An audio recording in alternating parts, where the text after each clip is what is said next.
Sahabat-sahabat Hidup TV, dimanapun Anda berada, berjumpa kembali dengan saya, Hasyolan Segian, dalam acara Bincang-Bincang Spesial kita menyambut Imlek 2021. Bersama kita sudah hadir Romo Hendra Suteja, Serikat Yesus. Selamat berjumpa, Romo. Selamat berjumpa, Pak Sihol. Gong Cibacai, Mo. Gong Cibacai. Amplopnya mana, Mo? Amplop nggak punya. Ya, Mo. Ini kan perayaan yang selalu muncul setiap tahun ya. Sebetulnya Romo, apa sih yang kalau disebut Imlek itu apa, Mo?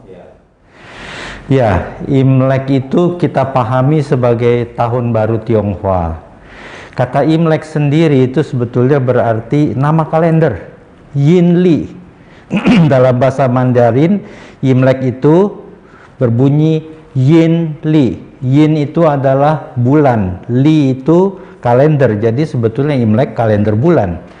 Maka kita nggak bisa bilang selamat Imlek sebetulnya. Oh, selamat Imlek ya, sudah cukup ya? Nggak bisa, karena itu selamat kalender nggak ada artinya. Maka kita bisa bilang selamat tahun baru Imlek, itu betul. Karena ada tahun barunya menurut kalender bulan, jadi itu betul. Walaupun masih kurang tepat. Yang paling tepat mestinya adalah selamat tahun baru Nongli. Nongli itu kalender jenis ketiga yang mereka punya. Kalender yang dibuat untuk menghitung waktu yang terkait dengan pertanian, maka disebut kalender pertanian. Maka orang Tionghoa biasanya mengatakan Nongli Sinian, itu tahun baru menurut hitungan kalender Nongli. Ya. Dia berputar sekali berapa? Perputaran seperti apa, Romo? Kalender Tionghoa itu sebetulnya ada 3 yang disebut Yangli. Itu berdasarkan perputaran rotasi bumi mengelilingi matahari. Dan hitungan orang Tionghoa adalah 365 hari lebih sedikit. Maka nggak susah dibagi. Kemudian kalender kedua disebut Yinli. Yinli itu adalah kalender berdasarkan perputaran bulan mengelilingi bumi. Itu 29 hari sedikit. Nah, 2 kalender ini dicampur menjadi satu. Disebut dalam bahasa Inggris itu lunisolar. Karena di dalam bahasa Tionghoa disebut Nongli. Karena itu 2 sistem, satu perputaran bumi mengelilingi matahari, satu bulan mengelilingi bumi, digabung menjadi satu demi kepentingan pertanian, maka disebut Nongli. Ya. Nah, di dalam perhitungan itu, kalender itu, maka mereka menjadi sangat cermat dengan perhitungan waktu. Saya rasa ini juga sesuatu yang sangat unik dari bangsa Tionghoa. Dan juga sangat ilmiah ya? Sangat ilmiah, dan itu terbukti sama. Hitungan ini mulai dari dinasti Xia. Dinasti Xia itu 2005 tahun sebelum Masehi. Tetapi sebetulnya kapan tahun dari dinasti Xia itu berdiri, nggak ada yang tahu. Ini kesepakatan bahwa itu adalah 2005 sebelum Masehi berdiri dinasti Xia. Itu dipakai sampai sekarang. Sampai sekarang ini ya. Romo, itu ada kaitannya dengan mitos juga ya, Romo ya. Boleh Romo ceritakan sedikit mengenai kaitannya dengan apa? Malam pergantian itu ketika warna merah kemudian menjadi ciri khas dari Imlek. Oke. Memang budaya Tionghoa kita harus pahami itu terdiri dari macam-macam sifat yang unik. Satu, itu sangat sugestif. 2, kaya dengan simbol-simbol. Dan ketiga, asosiatif. Jadi sugestif, asosiatif, dan kaya simbol. Bayangkan orang ini hidup 4000 tahun yang lalu loh. Ya, mereka nggak bisa menerangkan dengan jelas apa arti dari tahun baru Imlek. Itu tentulah. Maka mereka membungkus hal-hal yang terjadi di alam dengan mitologi. Sebetulnya ini sama dengan di barat, mitologi Yunani ini itu menerangkan, membungkus suatu gejala yang mereka nggak bisa terangkan dengan jelas, tapi kemudian mitologi akan berkembang, dan menurut beberapa orang inilah menjadi dasar ilmu pengetahuan nanti, mitologi ya. Demikian juga di Tiongkok pada zaman kuno dulu, tahun baru Imlek itu banyak mitologinya. Paling enggak yang sangat terkenal. Ini kaitannya juga dengan musim seminya ya, Romo ya? Musim semi dan kemudian warna merah. Ya. Mitologinya itu namanya Nien. Nian, huruf dari Nian ini adalah berarti tahun sebetulnya. Jadi Nian itu, nama Nian berarti tahun. Dan tahun itu, si Nian ini digambarkan sebagai sosok makhluk yang mengerikan, yang jahat. Dia hidup di dasar lautan. Lihat dasar lautan itu semua menunjuk tempat loh.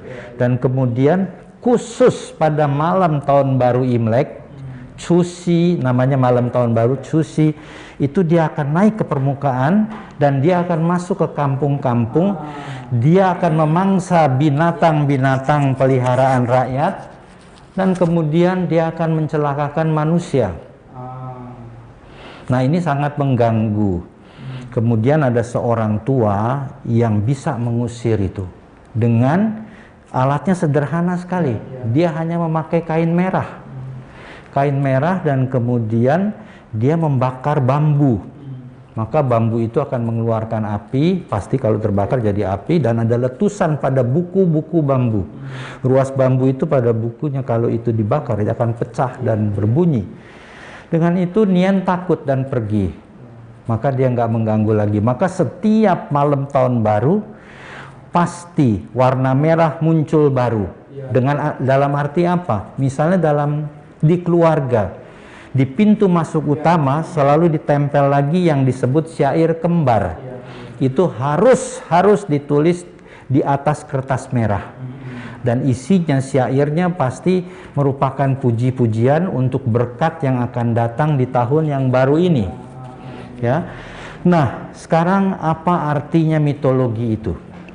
Saya berpikir dan membaca beberapa referensi, saya itu bisa sampai pada kesimpulan bahwa Nian itu sebetulnya mitologi yang menunjuk, dan warna merah yang mengalahkan itu menunjuk pada matahari.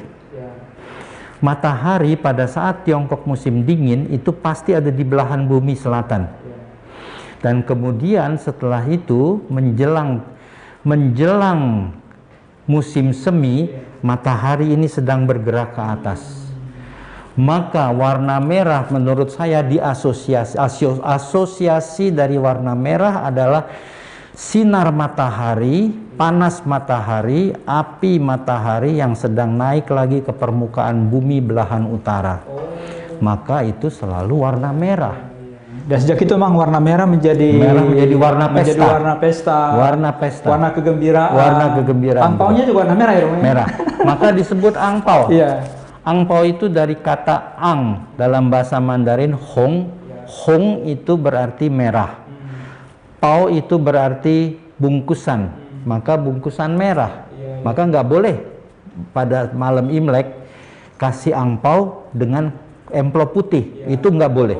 Karena amplop putih itu kematian. Iya, karena memang juga sesudah kita katakan gongsi pacai gitu ya, sebetulnya mana amplop merahnya gitu ya. Walaupun sebetulnya tidak harus ada isinya, Romo ya. Harus ada ya. Tetapi ini ada salah kaprah. Sebetulnya angpau atau hongpau itu hanya diberikan pada anak kecil. Kenapa? Bagi orang Tionghoa, anak kecil itu hidupnya rentan. Dari zaman dulu, ini kita harus berpikir ribuan tahun yang lalu. Kalau sekarang enggak, tetapi ribuan tahun yang lalu, anak di desa-desa sederhana rentan penyakit, rentan kejahatan. Di zaman kita ini anak-anak masih rentan kejahatan, pelecehan, tapi penyakit berkurang. Zaman dulu penyakit dan pelecehan atau kejahatan pada anak itu sangat rentan. Kejahatan dan penyakit ini biasanya dihubungkan dengan apa? Dengan kuasa jahat. Ya. Maka untuk menekan dan untuk menyingkirkan atau untuk menangkal kuasa jahat itu, maka kemudian anak diberi hongpao, amplop merah. Nama aslinya adalah Ya Sui Qian. Nah, Ya itu menekan, menangkal. Sui itu sebetulnya ada dua hurufnya. Pertama hurufnya bunyinya sama, hurufnya berbeda. Itu menunjuk kuasa buruk yang bisa mencelakakan anak. Maka kuasa buruk ini ditekan dengan angpau, dengan amplop merah. Apa isi amplop merah? Zaman dulu adalah uang logam Tionghoa yang tengahnya bolong persegi. Nah, itu yang dimasukkan. Nah, inilah penangkal kejahatan. Maka angpau hanya diberi kepada anak-anak. Dan sekarang di Indonesia karena remaja-remaja itu pengen juga, maka dikatakan pokoknya belum menikah. Ya, semuanya belum menikah dan belum punya pekerjaan. Saya rasa keliru. Ya tentu kita senang diberi angpau, tetapi arti angpau kemudian berkurang. Ya. Itu kaitan dengan angpau itu, jadi sebenarnya itu bukan suatu yang harus ya, Romanya. Kalau secara tradisional untuk anak-anak harus. Ya, karena anak-anak itu orang tuanya pasti berpikir, saya mau anak saya aman, damai, sehat, maka diberi. Dan ini kan setiap tahun terjadi Imlek, maka angpau itu setiap tahun diberikan dan begitu nyambung terus. Ya. Nah, unsur nama Sui yang kedua itu berarti umur.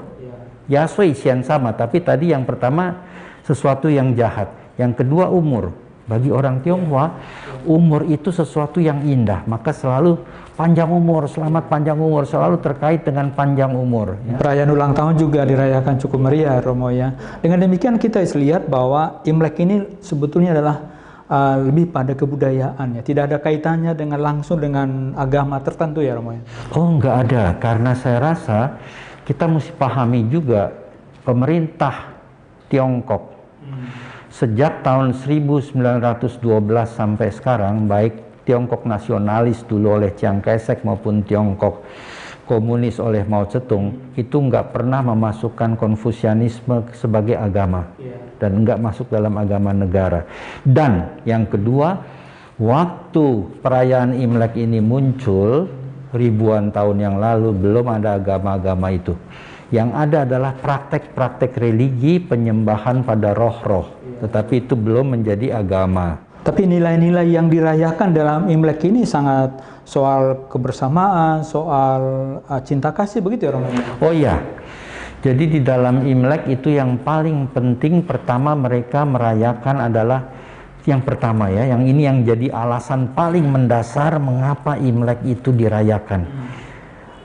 Energi baru yang menurut perhitungan mereka atau menurut buku mereka dalam kitab I Ching, energi kehidupan itu mulai masuk lagi ke dalam yang disebut pakwa, heksagram mereka, ya, bahwa pada heksagram Yin itu pada saat musim dingin mencapai puncaknya, maka energi kehidupan mulai muncul.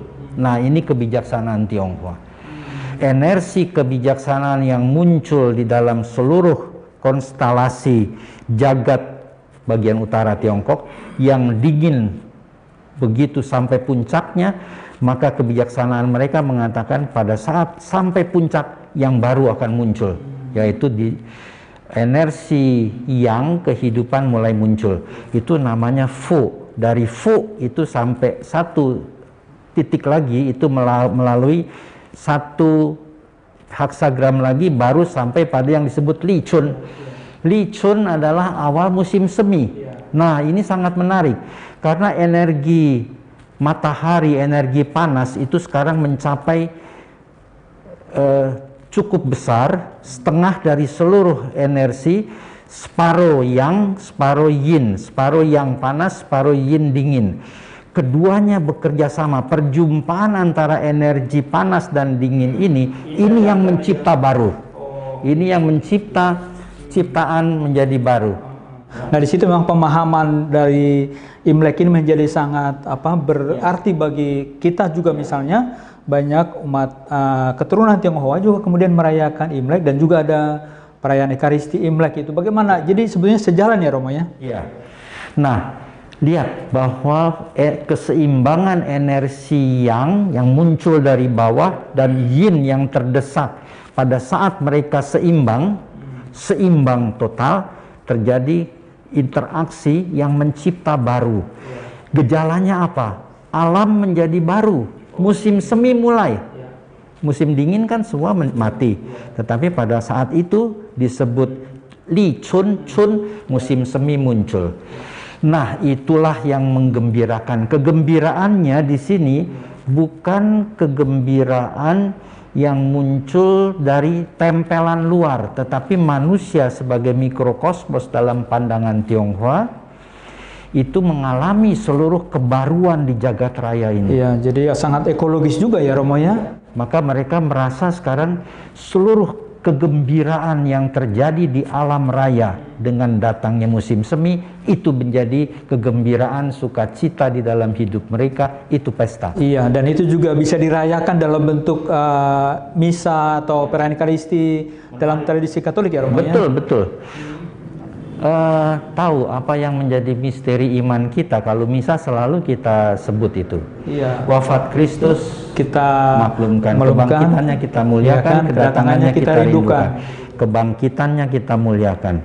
Saya rasa ini titik partisipasi pertemuan antara dua tradisi ini yang sangat indah menurut saya ya. Kenapa? Yesus mati di salib. Dia nggak akan jadi penyelamat kalau dia nggak hidup. Tetapi ternyata dia hidup kembali, ya, dia bangkit. Maka kebangkitan perayaan Paskah juga mengingatkan kita akan hidup baru yang diberikan bukan hanya pada Yesus, tetapi suatu visi teologis bahwa seluruh alam beserta isinya termasuk manusia hidup baru dalam relasi dengan Tuhan, dalam keselamatan yang menjadi penuh di zaman akhir. Nah, saya merasa ya sebagai orang Katolik, sebagai pastor yang belajar teologi tapi paham juga tradisi kita, melihat ini titik temu yang sangat baik. Mereka merayakan musim semi Imlek sebagai hidup baru di alam raya yang kena pada manusia. Tetapi mereka belum sampai pada pewahyuan yang kita terima bahwa ini adalah hidup baru yang dicipta oleh Tuhan. Nah, itu menjadi jelas bagi kita dalam pewahyuan Tuhan Yesus. Maka pertama titik temunya menurut saya adalah pada kebaharuan itu. Dan ini di dalam Mazmur 104 juga bagus sekali. Bahwa dikatakan, ya versi populernya ya, utuslah rohmu ya Tuhan dan jadi baru seluruh muka bumi. Dan di dalam kitab Wahyu, dia adalah Alfa dan Omega, dan dia terus sedang memperbaharui seluruh ciptaan. Maka pembaharuan ciptaan musim semi itu secara natural dialami di dalam musim semi, maka menjadi suatu perayaan di mana kedua tradisi ini bisa bertemu. Tentu banyak unsur mitologis dan lain-lain, tapi kita bisa beri arti itu. Ya. Dan di situ sebetulnya Ekaristi memberikan makna pada perayaan itu ya. Betul, memberi makna pada perayaan itu bahwa dengan ini ada dua. Pertama, kita sebagai orang Tionghoa atau orang Tionghoa jika merayakan Imlek itu dalam Ekaristi mengenang bahwa seluruh tradisinya, budayanya mengajarkan bahwa saat ini alam bangkit kembali dalam sukacita, dan kemudian dia bisa melihat dengan lebih jelas arti imannya. Kita rayakan kebangkitan itu di dalam Ekaristi, di mana Yesus bangkit dan membawa seluruh alam ciptaan masuk ke dalam relasi baru dengan Bapanya. Dalam konteks itu sebetulnya tidak bertentangan dengan iman Katolik ya Romo ya. Saya rasa kalau dijelaskan bahkan baik-baik bisa, begitu ya Romo. Bisa. Maka itu tradisi, kan ini inkulturasi ya. Dalam gereja itu inkulturasi adalah kita mencoba melihat apakah di dalam budaya-budaya ini hadir secara implisit jejak Allah yang menyelamatkan. Nah, kalau kita bisa melihat Imlek dari perspektif iman kita, kebaharuan dalam alam, mungkin itu bisa menjadi jejak Allah yang menyelamatkan dalam budaya ini. Maka kalau orang Tionghoa mau merayakan Imlek, dia bisa melihat seluruh alam bangkit lagi dalam hidup baru di dalam penyelamatan Tuhan Yesus. Dengan kata lain nggak perlu ragu-ragu ya Romo ya. Dan itu sama sekali nggak mengubah dua-duanya, hampir nggak mengubah dua-duanya. Tetap membuat keyakinan orang Tionghoa bahwa Imlek adalah hidup baru di alam, dan dalam Ekaristi adalah perayaan misteri iman di mana kebangkitan Yesus itu menjadi puncak. Tentu harus yang ketiga juga kedatangannya pada akhir zaman. Tapi pada akhir zaman juga kemuliaan. Unsur kedua di dalam Imlek yang juga menarik adalah terang. cahaya baru. Maka semi itu membawa terang baru. Ya, sukacita ya Romo ya. Dan dalam tradisi kita Katolik, malam Paskah selalu diawali dengan penyalaan lilin Paskah. Terang baru dibawa masuk ke gereja, kan indah itu. Warnanya pun warna sukacita ya. Sukacita. Ya. Maka saya rasa ini dua tradisi yang kalau kita serius, kita pelajari kekayaannya, kita sungguh teliti dengan baik, kita akan menemukan dua tradisi ini dengan mudah bisa saling memperkaya. Itu inkulturasi. Nah, tapi di samping itu ada nggak sih Romo yang memang harus dibuang dari dalam arti dilepaskan makna, karena seperti tadi ada juga soal dewa-dewi di situ. Nah, itu bagaimana Romo harus dilihat? Misalnya yang harus dilepaskan atau diberi arti baru yang lebih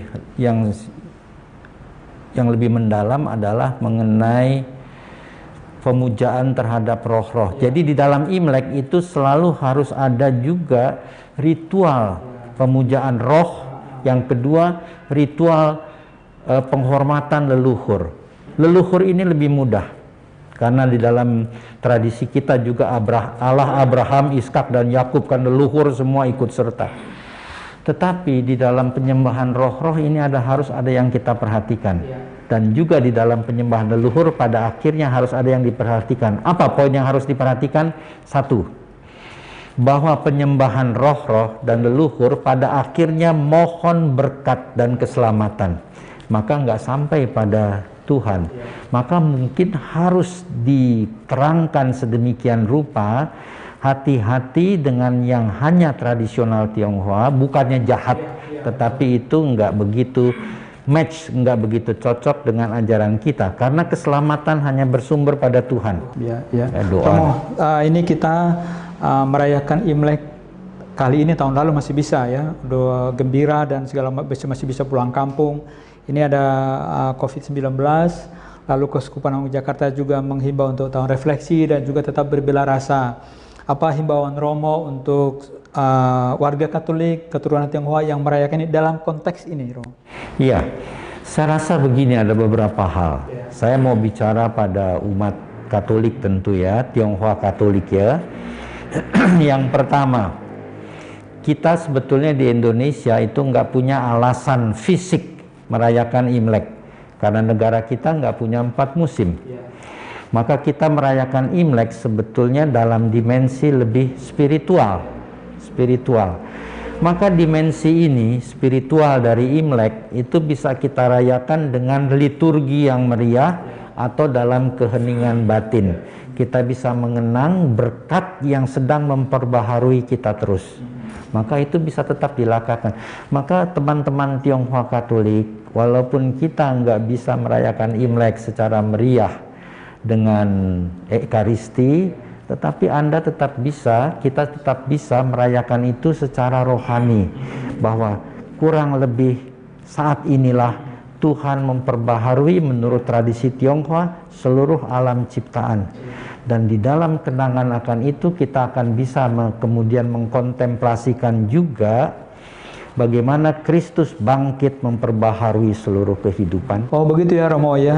Nah bagaimana dengan bela rasa, karena saat ini kita dalam situasi pandemi, supaya kita juga memperhatikan saudara-saudara kita yang terdampak langsung dengan COVID ini, yang menganggur, yang kehilangan pekerjaan, bahkan mungkin sumber penghasilan keluarga, Romo. Ya, betul. Kita masuk dalam suasana yang sangat mengerikan bahwa COVID ini merontokkan banyak hal. Ya, maka di dalam perayaan Imlek kali ini kita juga harus berani berbela rasa, mengurangi sesuatu yang sangat mencolok kegembiraan, pesta-pesta, tetapi kita bisa merasakan merayakan ini dengan bela rasa. Maksudnya apa? Kita kenangkan di dalam upacara ini, di dalam masa khusus ini, di mana terjadi kebaharuan alam, energi kehidupan itu sedang membangun segala-galanya menjadi baru lagi. Mungkin kita bisa memakai kesempatan itu untuk berdoa kepada Tuhan kita. Semoga kuasa kasih Allah yang mencipta baru membantu kita semua untuk bisa lepas dari suasana ini dengan redanya COVID. Dan kedua adalah dengan kita nggak melaksanakan pesta-pesta tahun baru yang jor-joran, itu juga bisa mendukung saudara-saudari kita yang menderita, kita bersama mereka. Tapi yang penting dalam kebersamaan itu doakanlah kepada Tuhan supaya daya hidup ilahi yang membaharui seluruh muka bumi pada tahun ini juga bisa meredakan kengerian dari COVID. Itu saya rasa baik. Baik, Romo Hendra, terima kasih banyak atas penjelasannya. Sahabat-sahabat Hidup TV, dimanapun Anda berada, mudah-mudahan perbincangan saya dengan Romo Hendra Suteja yang mendalami masalah ini mengenai budaya Tionghoa. Cukup lama beliau di Taiwan dan juga mendalami teologinya, membawa makna bagi Anda semua, dan tetap bersukacita dan tetap berbela rasa merayakan pada kesempatan tahun ini. Nah, sahabat-sahabat hidup, jangan lupa ya untuk subscribe, like, komen channel Hidup TV. Sampai jumpa di lain kesempatan. Kongci Pacai.